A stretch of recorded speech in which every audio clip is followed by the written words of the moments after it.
PR নিয়ে আন্দোলনে উদ্বেগ জানিয়েছেন বিএনপি মহাসচিব মির্জা ফখরুল ইসলাম আলমগীর।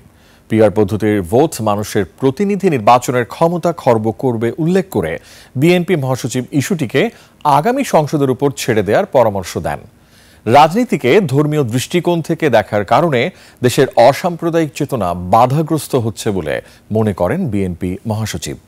সোহেল সামির রিপোর্ট।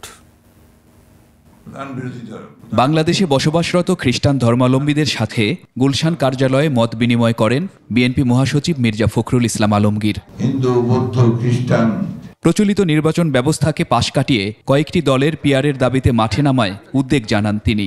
আজকে হঠাৎ করে সামনে যখন এই বিষয়টা আসছে এবং তার জন্য আন্দোলন হচ্ছে, তখন কিন্তু আপনার স্বাভাবিকভাবেই যারা অতি দ্রুত একটা নির্বাচন চান, দেশে আপনার গণতন্ত্রকে পুনঃপ্রতিষ্ঠা করার জন্য, গণতান্ত্রিক সরকার গঠন করার জন্য, গণতান্ত্রিক পার্লামেন্ট গঠন করার জন্য তারা আমরা একটু উদ্বিগ্ন হই। সেই জন্য আমরা খুব পরিষ্কার করে বলেছি যে এই বিষয়টা ওই আগামী পার্লামেন্টের উপরে ছেড়ে দিতে হবে।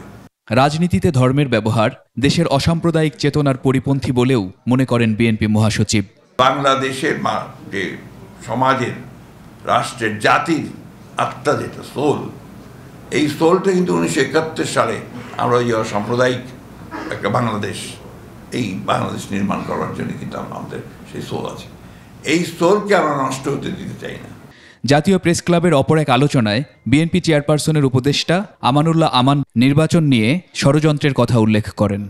বিভিন্ন জায়গায় বাধার সৃষ্টি হচ্ছে, নির্বাচন নিয়ে বাধার সৃষ্টি হচ্ছে এবং বিশেষ বিশেষ সময়ে বিশেষ বিশেষ বক্তব্য রেখে বিভিন্ন বিশেষ করে বিএনপিকে কটাক্ষ করে বক্তব্য রাখার চেষ্টা করা হচ্ছে। আগামী নির্বাচনে মানুষ ভোটের মাধ্যমে অসাম্প্রদায়িক বাংলাদেশের পক্ষে রায় দেবে বলে আশাবাদী বিএনপি নেতারা।